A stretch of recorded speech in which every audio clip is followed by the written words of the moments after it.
এই বছরটাকে আমাদের জীবনের গুনাহ মাফ এবং জান্নাতের যাওয়ার মতো নেক আমল করবার ইমানি এবং আমলি জিন্দিগি নসিব করুক। সবাই বলেন আল্লাহুম্মা আমিন।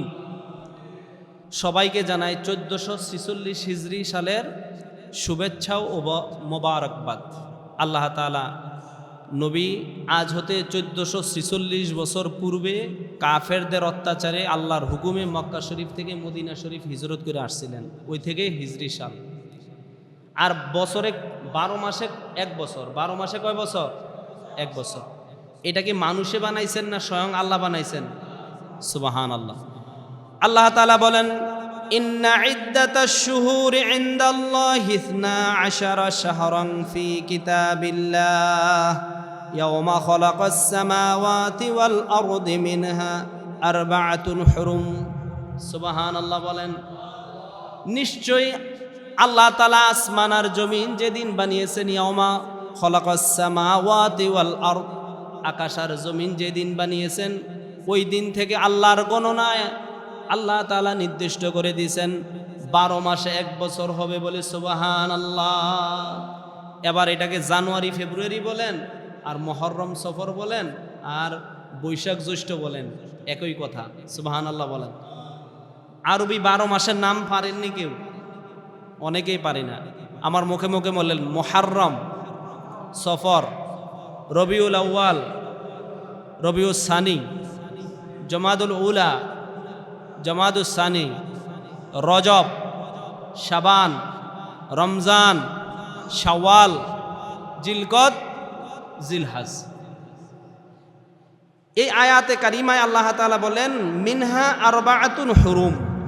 এই হুরুম শব্দের অর্থ হইল সম্মানিত। কি কথা বলেন? কি সম্মানিত? আল্লাহর কাছে এই 12 মাসের মধ্যে 4টা মাস অতি সম্মানিত এবং হারাম। যেই 4 মাসে যুদ্ধ বিগ্রহ করা কি ছিল? হারাম ছিল। আরবের যুগে একটা তুচ্ছ হালকা ঘটনাকে কেন্দ্র করে বছরের পর বছর, যুগের পর যুগ কি হইতো? যুদ্ধ বিগ্রহ হইতো। কিন্তু আল্লাহর হুকুমে এই 4 মাসে যুদ্ধ করা হারাম ছিল। কয় মাস? 4। একটা হলো মুহররম, একটার নাম কি? মুহররম। আরেকটা হইলো রজব, আরেকটা কি? রজব। কথা বলেন সবাই। আরেকটার নাম কি? রজব মাস। আরেকটা হলো জিলকদ, আরেকটা হলো জিলহজ। বলেন মুহররম, রজব, জিলকদ, জিলহজ। এটি কার কাছে সম্মানিত মাস? স্বয়ং আল্লাহর কাছে। সুবহানাল্লাহ। আল্লাহ এবং তার রাসূল যেটাকে সম্মান করে, এটা আমাদের জান প্রাণের চাইতে সম্মান করা লাগবে না বেশি? আল্লাহ তৌফিক দান করুক। বলেন আমিন। প্রিয় ভাইয়েরা, এরপর আল্লাহ তাআলা বলেন ইন্না ফি খালকিস সামাওয়াতি ওয়াল আরদি ওয়াখতিলাফিল লাইলি ওয়ান নাহারি লাআয়াতিল লিউলিল আলবাব। আল্লাহ রাব্বুল আলামিন বলেন ইন্না ফি খালকিস সামাওয়াতি ওয়াল আরদ, নিশ্চয়ই আকাশ আর জমিন সৃষ্টির ভিতরে, ওয়াখতিলাফিল লাইলি ওয়ান নাহার, দিন আর রাত্রের আবর্তন বিবর্তন, উদয় অস্তর কারণে, উলিল আলবাব, আল্লাহ তাআলা বলেন নিশ্চয়ই জ্ঞানবান বুদ্ধিমান আল্লাহওয়ালা মানুষদের জন্য, চেতনা সম্পন্ন মানুষের জন্য বহু নিদর্শন আছে বলে। সুবহানাল্লাহ। সকাল করেন কে? সকাল দেন কে? আল্লাহ। সন্ধ্যা দেন কে? দিন দেন কে? রাত্র দেন কে? এই রৌদ্র দেন কে? বৃষ্টি দেন কে? শীত দান করেন কে? আল্লাহ। সুবহানাল্লাহ, সুবহানাল্লাহ, সুবহানাল্লাহ। তুলিজুল লাইলা ফিন নাহারি ওয়া তুলিজুন নাহারা ফিল লাইল ওয়া তুখরিজুল হাইয়া মিনাল মাইয়িতি ওয়া তুখরিজুল মাইয়িতা মিনাল হাইয়্যি ওয়া তারযুকু মান তাশাউ বিগাইরি হিসাব। সুবহানাল্লাহ। এই আয়াতে কারিমায় আল্লাহ তাআলা বলেন কুলিল্লাহুম্মা মালিকাল মুলকি তুতিল মুলকা মান তাশা ওয়া তানজিউল মুলকা মিম্মান তাশা। নিশ্চয়ই মুলক, আকাশে জমিনে যা কিছু আছে, কার? এগুলি কার? কার হাতে আছে? আল্লাহর হাতে। সুবহানাল্লাহ। ওয়া তুইজ্জু মান তাশা ওয়া তুযিল্লু মান তাশা বিয়াদিকাল খায়র ইন্নাকা আলা কুল্লি শাইইন কাদির। আয়াতের কিছু অংশ কি পারেন না সবাই? পড়েন, পাশাপাশি পড়ার চেষ্টা করবেন। গুনগুন করার চেষ্টা করবেন, এটাও আল্লাহ তাআলা নেক আমল নামায় নিয়ে নেবেন। বলেন সুবহানাল্লাহ। তুলিজুল লাইলা ফিন নাহার, আল্লাহ তাআলা বলেন ওয়াতুইজ্জু মান তাশা ওয়া তুযিল্লু মান তাশা। আল্লাহ যাকে ইচ্ছা করেন তাকে ইজ্জত দেন, সম্মান দেন, আর যাকে ইচ্ছা করেন তাকে জিল্লুতি দেন, বেজ্জতি করেন, অসম্মানিত করেন। আল্লাহর কাছে সম্মান কামনা করেন। প্রকৃত সম্মানের মালিক কে? আল্লাহ। আল্লাহ আমাদেরকে বেজ্জতি করেন না। ওয়ালা তুখজিনা ইয়াউমাল কিয়ামা, ওয়ালা তুখজিনা ইয়াউমাল কিয়ামা। হাসরের দিনও বেজ্জতি করেন না, দুনিয়াতেও বেজ্জতি করিয়েন না। আল্লাহ তৌফিক দান করুক, বলেন আমিন। এরপর আল্লাহ বলেন তুলিজুল লাইলা ফিন নাহারি ওয়া তুলিজুন নাহারা ফিল লাইল। নিশ্চয়ই সকাল, সন্ধ্যা, দিন, রাত্র এগুলি আল্লাহ বানান। ওয়া তুখরিজুল হাইয়া মিনাল মাইয়িতি ওয়া তুখরিজুল মাইয়িতা মিনাল হাই। নিশ্চয়ই আল্লাহ তাআলা জিন্দার ভিতর থেকে মুর্দা বের করে আনেন, আর মৃত মুর্দার পেট থেকে আল্লাহ তাআলা জিন্দা বের করে আনেন। বলি সুবহানাল্লাহ। জীবিত মানুষের পেট থেকে, পশু পাখির পেট থেকে মরা বাচ্চা হয় না? কথা বলেন, হয় না? এটা বের করে দেন কে? আল্লাহ। আবার মরা জমিন, মরা জমিন, মৃত জমিন, এই জমিন থেকে ফল ফলাদি, ফসলাদি উদ্ভিদ করে আমাদের দান করেন কে? আল্লাহ। এবার আল্লাহ নবী সাল্লাল্লাহু আলাইহি ওয়াসাল্লাম মুসলিম শরীফের হাদিসে বলেন, ক্বালা রাসূলুল্লাহি সাল্লাল্লাহু আলাইহি ওয়াসাল্লাম আফদালুস সিয়ামে বা'দা শাহরি রমাদান সিয়ামু শাহরাল্লাহিল মুহাররম। রমজানের রোজার পরে সারা বছর যত রোজা আছে নফল রোজা, রমজান মাসের রোজা কি ফরজ? বলেন, কথা বলেন, রমজান মাসের রোজা কি ফরজ? আর রমজানের বাহিরে সারা বছর যত রোজা হয় এগুলি নফল। এগুলি কি? আল্লাহ নবী সাল্লাল্লাহু আলাইহি ওয়াসাল্লাম বলেন এই রমজানের রোজার পরে সারা বছর যত নফল রাখা হয় রোজা, ওই সমস্ত সকল নফল রোজার মধ্যে এই আশুরা মুহররম মাসের 10 তারিখের নফল রোজাটা হইল সারা বছরের নফলের মধ্যে সর্বোত্তম নফল রোজা। সুবহানাল্লাহ। মুহাম্মদ সাল্লাল্লাহু আলাইহি ওয়াসাল্লামের উপরে শরীয়তে মুহাম্মাদিতে রমজান মাসের রোজা ফরজ হওয়ার আগে এই আশুরার রোজাটা ফরজ ছিল। সুবহানাল্লাহ বলে না? তাহলে কত মর্যাদা! রমজান মাসের রোজা ফরজ হওয়ার পরে আল্লাহ বলছেন এটা নফল। আর নফলের ভিতরে সারা বছর যত নফল রোজা রাখা হয় এটা হলো সর্বশ্রেষ্ঠ। সুবহানাল্লাহ। নবী করিম সাল্লাল্লাহু আলাইহি ওয়াসাল্লাম বলেন সিয়ামু ইয়াউমে আশুরা আহতাসিবু আলাল্লাহি আইয়ুকাফিরা সানাত আল্লাতি ক্বাবলাহ। আল্লাহ নবী বলেন আমি আল্লাহর কাছে আশা রাখি, এটাও মুসলিম শরীফের হাদিসে আল্লাহ নবী বলেন যে আশুরার রোজা মুহররম মাসের 10 তারিখে রোজা রাখার ফলে বিগত পূর্বের 1 বছরের গুনাহ আল্লাহ তাআলা মাফ করে দিবেন। সুবহান। এটা হলো আশুরার ফজিলত, আশুরার ফজিলত, মুহররম মাসের 10 তারিখের ফজিলত। যে এটা হইলো ওই দিনের রোজাটা, মুহররম মাসের 10 তারিখের রোজাটা হইলো সারা বছরের শ্রেষ্ঠতম নফল রোজা। এবং আল্লাহ নবী বলছেন এই রোজার দ্বারা আল্লাহ তাআলা আমার উম্মতের পূর্ববর্তী 1 বছরের গুনাহ মাফ করে দেন। সুবহানাল্লাহ। যাদের স্বাস্থ্য সুস্থ আছে তারা রাখবেন তো এই রোজা ইনশাআল্লাহ। আল্লাহ রাখার তৌফিক দান করুক, বলেন আমিন। বুখারী শরীফে হযরত আব্দুল্লাহ আব্বাস রাদিয়াল্লাহু তাআলা আনহু, আব্দুল্লাহ ইবনে আব্বাস রাদিয়াল্লাহু তাআলা আনহু বলেন নবীজি মক্কা শরীফ থেকে হিজরত করে কোথায় না গেছিলেন? কথা বলেন, কোথায় গেছিলেন? মদিনা শরীফে গেছিলেন। আল্লাহ নবী মদিনা শরীফে যাইয়া দেখলেন ইহুদিরা এই আশুরা মানে 10, আশার মানে কত? 10, আশার মানে কত? 10। আরবিতে আশারা বলা হয় 10-কে। এই আশারা 10 তারিখে আশুরার মুহররম মাসের 10 তারিখে ইহুদিরা রোজা রাখে। আল্লাহ নবী জিজ্ঞাসা করলেন কেন এই রোজা রাখো? বললেন যে এই দিন আল্লাহ তার প্রিয় নবী হযরত মূসা আলাইহিস সালামকে ফেরাউন এবং তার অত্যাচার থেকে পরিত্রাণ দিছিলেন, নিষ্কৃতি দিছিলেন এবং ফেরাউনকে লোহিত সাগরে কি করছেন? ডুবাইয়া মারছেন, ধ্বংস করছেন। মূসা আলাইহিস সালামকে যে আল্লাহ বিজয় দিছেন, এই বিজয়ের কারণে আমরা শুকরিয়া, কৃতজ্ঞতার রোজা রাখি এই মুহররম মাসের 10 তারিখ। বলি সুবহানাল্লাহ। আল্লাহ নবী বলেন যে মূসা নবীর দিন শরীয়ত আর আমার দিন তো একই কথা, দাওয়াত। আমরা তো এক নবী আরেক নবীর ভাই, তো মুসলমানেরা এই রোজাটার হকদার বেশি। আল্লাহ নবী ওই দিনে নফল রোজা রাখলেন। বলেন সুবহান আল্লাহ। এবং নবী আশা পোষণ করলেন যদি আমি বেঁচে থাকি এর পরবর্তী বছরে মুহররম মাসের এই রোজাটা আমরা 2 দিন রাখবো। সুবহান আল্লাহ বলেন। 9, 10 অথবা 10, 11 মিলাইয়া কয়টা রোজা? 2টা। মুহররম মাসের 10 তারিখের রোজার সাথে হয় আগে একদিন অথবা পরে একদিন মিলাইয়া কয়টা রোজা রাখবো? 2টা। আল্লাহ তৌফিক দান করুক, বলেন আমিন। মুহররম মাসটা একটা চেতনার মাস। এটা কারবালা যে ঘটনা হয়েছে, এই কারবালার ঘটনাটা আমাদের ইমানি চেতনা, ইমানের পরীক্ষার জন্য একটা কষ্টি পাথর। সুবহানাল্লাহ বলেন।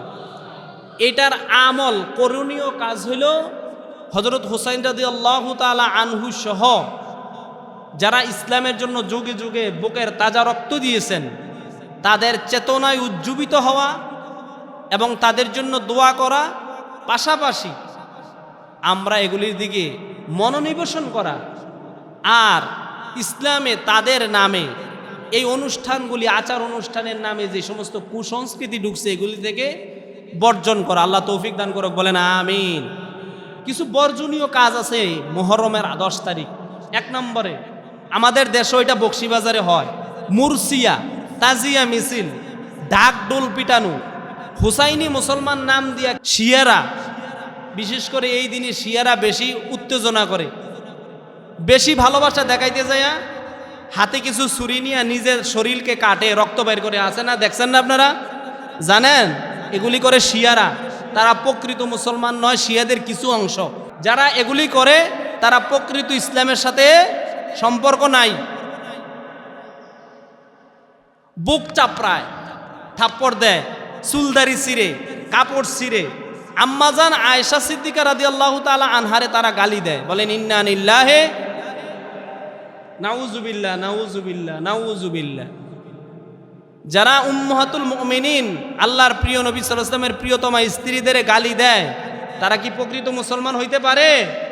জীবনেও না, কখনোই না। তারা অমুসলিম হিসাবে পরিচয় বেঁচে থাকবে, মুসলমানের ছদ্মবেশে তারা এই দেশে বসবাস করতে পারবে না। এটা তাদের ধর্মীয় অধিকার না। তারা ধর্মের নামে কুসংস্কার ছড়ায়, মুরতাদিগিরি ছড়ায়, ধর্ম ত্যাগী হয়ে গেছে। আল্লাহ হয় তাদের হেদায়েত দান করুক, আর না হয় তাদেরকে জিল্লুতির সাথে মানুষের সামনে উন্মোচন করুক, বলেন আমিন।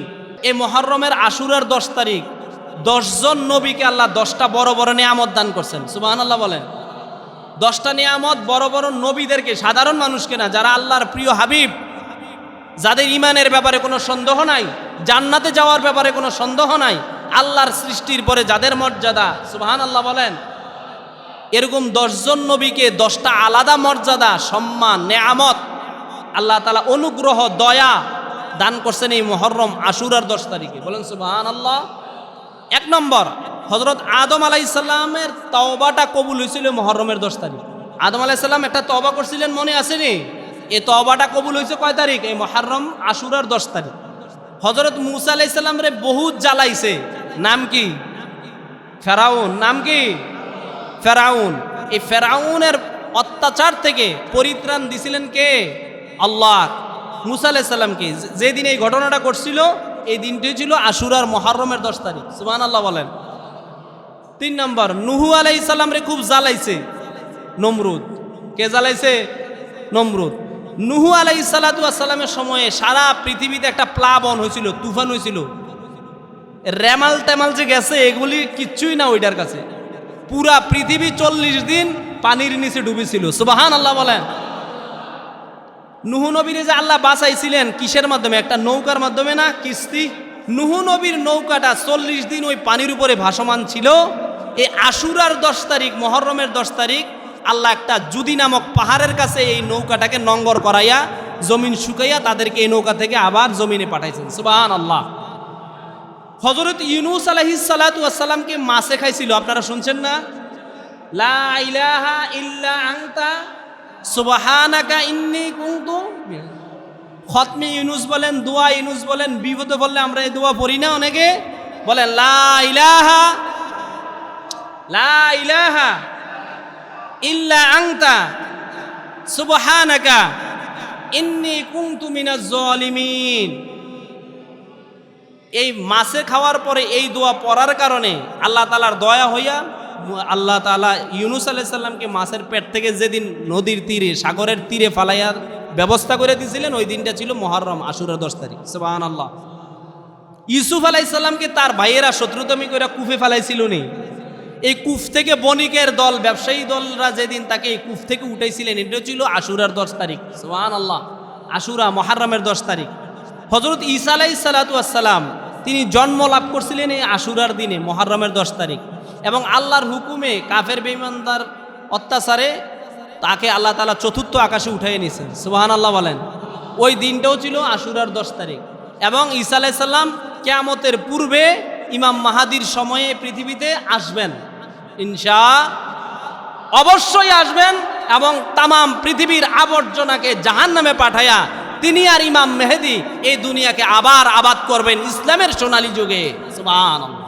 তবে তিনি নবী না, মুহাম্মদুর রাসূলুল্লাহ সাল্লাল্লাহু আলাইহি ওয়াসাল্লামের প্রিয় উম্মত হিসেবে আসবেন। সুবহানাল্লাহ। হযরত দাউদ আলাইহিস সালামের একটা ঘটনা আছে, এটা কোরআন শরীফে এক সূরায় বর্ণিত হয়েছে। দাউদ আলাইহিস সালাম একটা বেয়াখেলের কারণে আল্লাহর কাছে তওবা করছিলেন, ওই তওবাটাও কবুল হয়েছিল আশুরার 10 তারিখ, মুহররমের 10 তারিখ। সুবহানাল্লাহ। 9 নম্বর, ইউসুফ আলাইহিস সালামের আব্বা ইউসুফ আলাইহিস সালামের বিয়োগে ইউসুফ আলাইহিস সালামকে তার ভাইয়েরা কূপে ফেলে দিল। ইউসুফ আলাইহিস সালামের সাথে 40 বছর বাবার দেখা নাই। এই কারণে পিতা ইয়াকুব আলাইহিস সালাম কান্না করতে করতে চোখের পাওয়ার চলে গেছিল। অনেক মানুষ কাঁদতে কাঁদতে সন্তানের জন্য কোনো দুঃখে চোখ নষ্ট হয়ে যায় না? কথা বলেন, এরকম ঘটনা আছে না পৃথিবীতে? মিশরে যখন খাদ্যের অভাব দেখা দিল, দুর্যোগ দেখা দিল, তার ভাইয়েরা যখন গেল খাবার আনার জন্য, তখন মিশরের খাদ্যমন্ত্রী কে? হযরত ইউসুফ আলাইহিস সালাতু ওয়াস সালাম। সুবহানাল্লাহ। আল্লাহর হুকুমে ইউসুফ আলাইহিস সালামের গায়ের জামা মুবারক তার পিতা ইয়াকুব আলাইহিস সালামের জন্য ওই ইউসুফ আলাইহিস সালাম তার ভাইদের কাছে দিয়ে দিয়েছিলেন। সুবহানাল্লাহ বলেন। বলছেন যে আমার বাবা যে আমার বিয়োগে, আমার বিরহে কাঁদতে কাঁদতে চোখ অন্ধ হয়ে গেছে, দেখে না। প্রিয় ভাইয়েরা, এখন তো আমার যাওয়ার আল্লাহর হুকুম আসে নাই, আমি যাইতে পারবো না। আমার এই গায়ের জামা মোবারক নিয়ে আমার আব্বার চেহারার উপরে মুছি দিও। বলেন সুবহানাল্লাহ। ইয়াকুব আলাইহিস সালাতু ওয়াস সালাম ঘরে বসা ইউসুফ আলাইহিস সালামের জামা এনে যখন চোখে মুছে দিছিলেন, আল্লাহ তাআলা ওই 40 বছর আগের চোখ আবার যৌবনের তারুণ্যের মতো ফিরিয়ে দিয়েছেন। সুবহানাল্লাহ। যেই দিনে দৃষ্টি ফিরিয়ে দিছিলেন, এটাও ছিল মুহররম আশুরার 10 তারিখ। সুবহানাল্লাহ বলেন। 10 নম্বর, কয়টা নিয়ামত দিছিলেন? 10টা। 10 জন নবীকে। সর্বশেষ মুহাম্মদুর রাসূলুল্লাহ সাল্লাল্লাহু আলাইহি সাল্লামকে এই মুহররমের আশুরার 10 তারিখ জানানো হয়েছে, যদি আপনার কোনো উম্মত এই দিন নফল রোজা রাখে, তার পূর্বের জীবনের সমস্ত সগীরা গুনাহগুলি আল্লাহ মাফ করে দিবেন। সুবহানাল্লাহ। 10টা বড় বড় নিয়ামতের কথা শুনতে পারছেন তো? আল্লাহর নবী সাল্লাল্লাহু আলাইহি সাল্লামের প্রিয় নাতি, যার কোলে কাকে চড়া মুহাম্মদুর রাসূলুল্লাহ সাল্লাল্লাহু আলাইহি ওয়াসাল্লামের প্রিয় নাতি বড় হয়েছেন হযরত হাসান এবং হুসাইন রাদিয়াল্লাহু তাআলা আনহু, যাদের শরীরের শিওরে শিরা উপশিরায় বসছে মুহাম্মদুর রাসূলুল্লাহ সাল্লাল্লাহু আলাইহি ওয়াসাল্লামের রক্ত মোবারক। সুবহানাল্লাহ বলেন। হযরত হুসাইন রাদিয়াল্লাহু তাআলা ছেলের বলেন, মেয়ের বলেন, নাতি নাতকুর কার কাছে আদরের না হয়? সুবহানাল্লাহ বলবেন না? যাদের নাতু নাতকুর আছে, অনেক সময় আমরা দেখছি যে মসজিদে দোয়া পড়ানোর পরে কিছু তাবারক দিলে বলে, ও আমার নাতিটার জন্য আরেকটা দাও। আছে না? আসলে উনি খাওয়ার জন্য না, ওনার তৌফিক আছে। উনি 10 কেজি জিলাপি কিনা খাওয়ার তৌফিক আছে, কিন্তু যখন তাবারক দেওয়া হইতেছে তখন উনি দাঁড়াই থাকে, বলে, ও আমার নাতিটার জন্য আরেকটা দাও। সুবহানাল্লাহ। আমার নায়নাতকুর বেশি, উনার জন্য বলছে না নায়নাতকুরের জন্য বলছে? সুবহানাল্লাহ বলেন। আল্লাহু আকবার, আল্লাহু আকবার। আল্লাহ নবী সাল্লাল্লাহু আলাইহি ওয়াসাল্লাম বলেন, হযরত হাসান এবং হুসাইন তারা হলো সাইয়্যিদা শাবাবি আহলিল জান্নাহ, জান্নাতের যুবকদের সর্দার আমার নাতি হাসান এবং হুসাইন। সুবহানাল্লাহ বলেন। হযরত হুসাইন রাদিয়াল্লাহু তাআলা আনহুর মর্যাদা কেমন? নবী করিম সাল্লাল্লাহু আলাইহি ওয়াসাল্লাম নামাজের সেজদায় গেলে প্রিয় নবীজি সাল্লাল্লাহু আলাইহি ওয়াসাল্লামের পিঠ মোবারকে উঠা বসে গেছেন হযরত হুসাইন রাদিয়াল্লাহু তাআলা আনহু। আল্লাহর নবী চিন্তিত হয়ে গেলেন, চিন্তায় পড়ে গেলেন, সেজদা দিলাম আল্লাহর জন্য, আমার নাতি পিঠে বসে গেছে, এই মুহূর্তে আমি সেজদা থেকে মাথা উঠাইলে আমার নাতি আমার পিঠ থেকে পড়ে যাবে। আল্লাহ বুঝতে পারলেন, জিবরাইল পাঠাইয়া ওহী দিলেন, খবর দিলেন, হে আমার প্রিয় রাসূল, যতক্ষণ না পর্যন্ত আপনার নাতি হুসাইন আপনার পিঠ থেকে নিজ ইচ্ছায় না নামে, ততক্ষণ পর্যন্ত আপনি সেজদা থেকে মাথা উঠাইয়েন না। হযরত হুসাইন রাদিয়াল্লাহু তাআলা আনহু একদিন আল্লাহ নবী সাল্লাল্লাহু আলাইহি ওয়াসাল্লামকে ঘোড়া বানায়া চড়তেছিলেন আল্লাহ নবীর পিঠে। সুবহানাল্লাহ।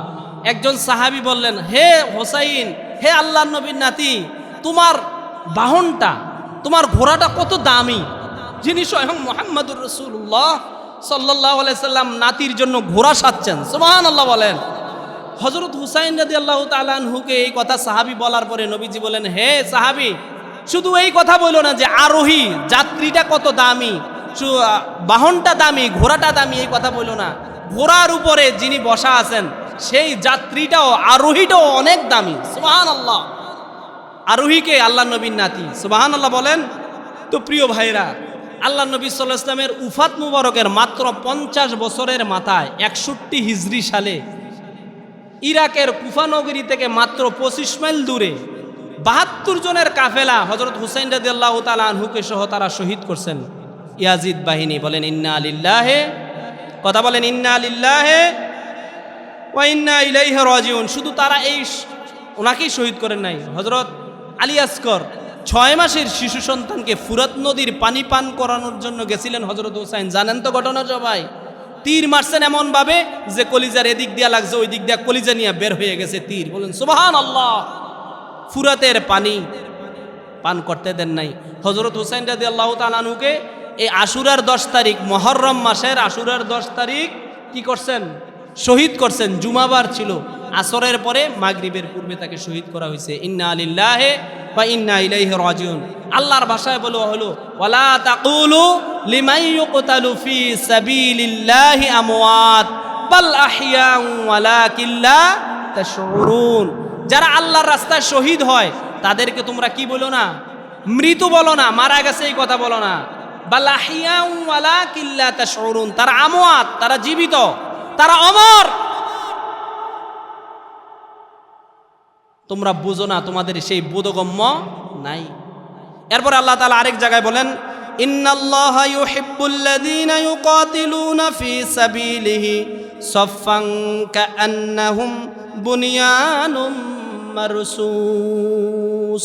সূরা সফের ভিতরে আল্লাহ তাআলা বলেন, ওই সমস্ত মানুষদেরকে আল্লাহ খুব ভালোবাসেন যে সমস্ত মানুষেরা আল্লাহর রাস্তায় জিহাদ করে সীসাডালা প্রাচীরের মতো দাঁড়াইয়া। বলেন সুবহানাল্লাহ।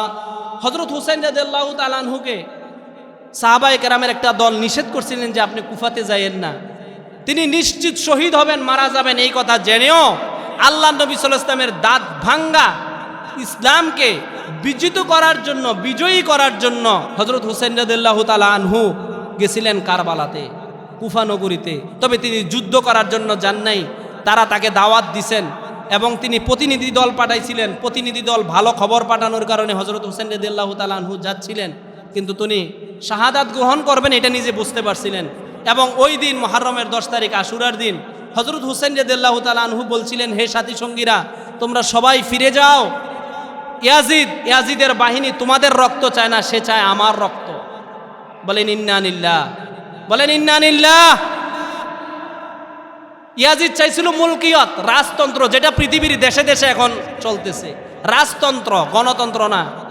আর হযরত হুসাইন রাদিয়াল্লাহু তাআলা আনহু চাইছিলেন খিলাফত আলা মিনহাজিন নবুয়া, যেই আদর্শে আল্লাহ নবী সাল্লাল্লাহু আলাইহি ওয়াসাল্লাম 10 বছর মদিনার রাষ্ট্র চালাইয়া গেছেন। খোলাফায়ে আরবা রাশেদারা 30 বছর এই রাষ্ট্র পৃথিবী চালাইছেন। তিনি চাইছিলেন হযরত হুসাইন রাদিয়াল্লাহু তাআলা খিলাফত আলা মিনহাজিন নবুয়ার আদলে পৃথিবী রাষ্ট্র চালানোর জন্য। বলেন সুবহানাল্লাহ। যুগে যুগে ইয়াজিদ পৃথিবীর দেশে দেশে আছে না নাই? কথা বলেন আছে না নাই? তবে তাদের পরিণাম বেশি ভালো হয় নাই। ভালো হয়েছে? মির্জাফরের অবস্থা কি ভালো হয়েছিল? কথা বলেন, ভালো হয়েছিল? যারা মসজিদে আসেন নাই, বৃষ্টির কারণে একটু দেরি করছেন, তাড়াতাড়ি চলে আসেন, আমরা আরো 5 মিনিট অফার দিলাম। কারো কোনো কষ্ট হইব?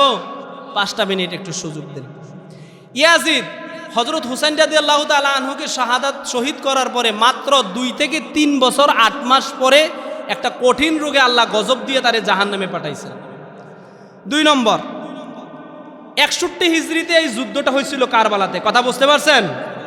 65 হিজরিতে মাত্র 5 বছর পরে মুখতার, আল্লাহর এক বান্দা ক্ষমতায় আইসা খুঁজে খুঁজে বের করে করে তদন্ত দিয়া হযরত হুসাইন রাদিয়াল্লাহু তাআলা আনহুর সাথে যারা শাহাদাতের সাথে যুক্ত ছিল 248 জন অপরাধীকে জাহান্নামে পাঠাইছেন।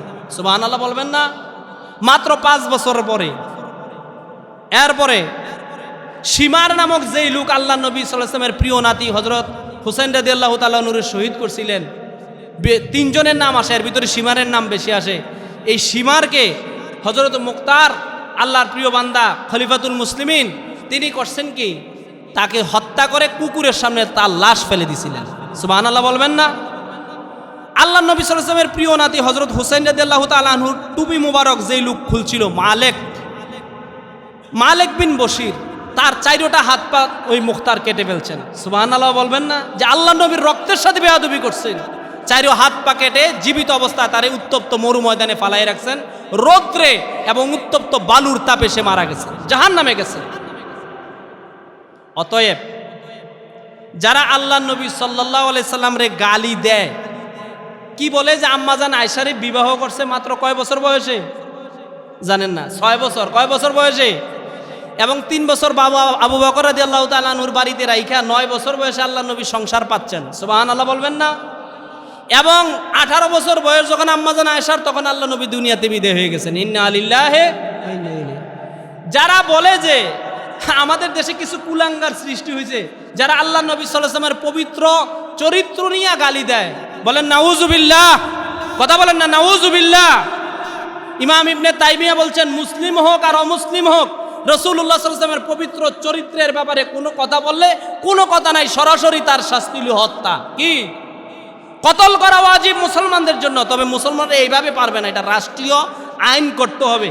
আইনের মাধ্যমে এই কাজ করতে হবে। যারা শাতিমে রাসূল, ইমাম ইবনে তাইমিয়া বলছেন আস-সারিমুল মাসলুল আলা শাতিমে রাসূল, যারা রাসূল সাল্লাল্লাহু আলাইহি ওয়াসাল্লামরে গালি দেয় পবিত্র চরিত্র নিয়া, রাসূলুল্লাহ সাল্লাল্লাহু আলাইহি ওয়াসাল্লাম বলেন মান সাব্বা নাবিয়ান ফাকতুলুহু, যারা আল্লাহ নবীরে গালি দেয় তাদের শাস্তি হলো হত্যা করা। তাদের শাস্তি কি?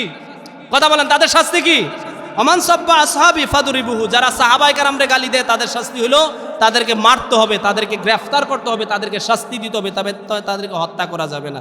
আল্লাহ নবী সাল্লাল্লাহু আলাইহি ওয়াসাল্লাম নিজে যে সমস্ত কাফেরদেরকে এই শাতিমে রাসূল হওয়ার কারণে, রাসূলের গালি দেওয়ার কারণে, স্বয়ং রাসূল যে সমস্ত মানুষকে দুনিয়ার থাকতে জাহান্নামে পাঠাইছেন, তাদের কয়েকজনের নাম কাব ইবনে আশরাফ, ইহুদি, আল্লাহ নবীরে গালি দিত।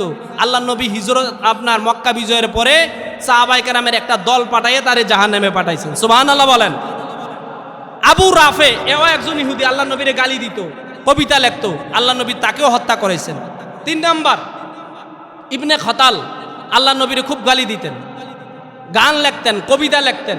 আল্লাহ নবী সাল্লাল্লাহু আলাইহি ওয়াসাল্লাম মক্কা বিজয়ের দিন সমস্ত মুসলমানরে মাফ করে দিলেন, কিছু মানুষকে, কিছু কাফেরকে কি করলেন? এন্ট্রি করলেন যে তাদেরকে হত্যা করতে হবে। এর ভিতরে একজন ইবনে খত্তাল, নাম কি? ইবনে খত্তাল। সে যায়া কাবা ঘরের গিলাফ ধইরা কানতে আছে। আচ্ছা, কাবা ঘরে কি কোনো কিছু মারা যায়? কথা কয় না, সুবহানাল্লাহ বলবেন না? আল্লাহ নবীর কাছে আইসা সাহাবীরা বলল, হুজুর ইবনে খতাল তো ধরে রাখছে আল্লাহর ঘরের গিলাফ।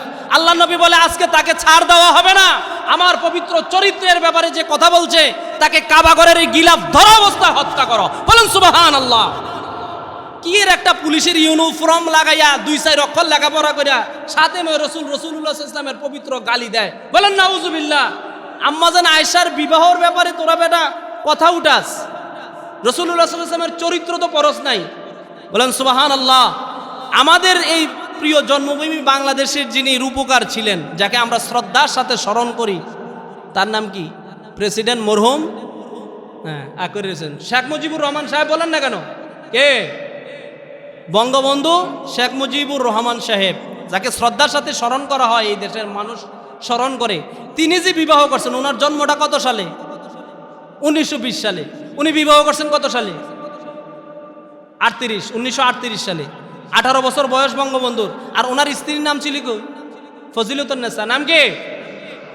বঙ্গমাতা। যিনি বঙ্গমাতা ফজিলতুন্নেসার বয়স তখন কত ছিল? 8 বছর। বঙ্গবন্ধুর বয়স 18 বছর, আর বঙ্গমাতা ফজিলতুন্নেসার বয়স কত বছর? যদি এই তথ্য চান তাহলে বঙ্গবন্ধুর আত্মজীবনী নামক বইয়ে পড়া দেখেন এই কথা আছে না নাই। তাহলে 1500 বছর আগে মুহাম্মদুর রাসূলুল্লাহ সাল্লাল্লাহু আলাইহি ওয়াসাল্লামের চরিত্রের ব্যাপারে কথা উঠাইয়া এদেরকে হত্যা ছাড়া, কতল ছাড়া আর কোনো ব্যবস্থা নাই। আমরা চাই সংসদে আইন হোক, মুসলিম অমুসলিম প্রত্যেকে যার যার ধর্ম পালন করবে, তবে মোহাম্মদুর রাসূলুল্লাহ সাল্লাল্লাহু আলাইহি ওয়াসাল্লাম এবং ইসলামের বিরুদ্ধে কোনো কথা বললে তাদেরকে ছাড় দেওয়া হবে। আমরা আমাদের মোবাইল, ইন্টারনেট, ফেসবুকের মাধ্যমে এটার প্রতিবাদ জানাবো সুষ্ঠুভাবে, লেখনির মাধ্যমে, বলার মাধ্যমে। তবে আমরা কোনো উশৃঙ্খলার তার পরিচয় দিব না, এটা আইন সরকার করবে। এবং এটার মাধ্যমে আমরা চাই কিয়ামত পর্যন্ত এই প্রিয় জন্মভূমিতে স্বাধীন রাষ্ট্রীয়ভাবে এই দেশে আইন করে এই সমস্ত নাস্তিক, মুরতাদ এবং শাতেমে রসুল যারা রাসূলদেরকে গালি দেয় তাদেরকে সরাসরি, এইভাবে না জেলে আটকাইয়া না, তাদেরকে সরাসরি বাইতুল মোকাররমের সামনে স্যাটেলাইট অন করিয়া একটারে যদি এইভাবে হত্যা করা হয়, তাহলে আল্লাহ রসুলের পবিত্র চরিত্রের ব্যাপারে আর কোনোদিনই কেউ মুখ খুলবে না। আমরা আমাদের জানের চাইতে, প্রাণের চাইতে মোহাম্মদ রাসূলুল্লাহ সাল্লাল্লাহু আলাইহি ওয়াসাল্লামকে ভালোবাসি কিনা? বলেন, ভালোবাসেন কিনা? অতএব আপনার যতটুকু ক্ষমতা আছে অতটুকুর ভিতরে আপনি প্রতিবাদ করেন। আল্লাহ তৌফিক দান করুক, বলেন আমিন। প্রতিবাদ করবেন কি? ফজরে দর পাওয়া যায় না, জোহরে পাওয়া যায় না, জুমাতে পাওয়া যায় যা। ইহুদিরা বলছেন জুমার দিনের মতো মুসল্লি যেদিন ফজরে উঠবে প্রত্যেক মুসলমানের মসজিদে, ওই দিন পৃথিবীতে আমাদের আর ষড়যন্ত্র চলবে না। অতএব আপনি আপনার পরিবার, আপনার সন্তানাদি, ভবিষ্যৎ প্রজন্মকে নামাজি বানান, নিজে নামাজি হন।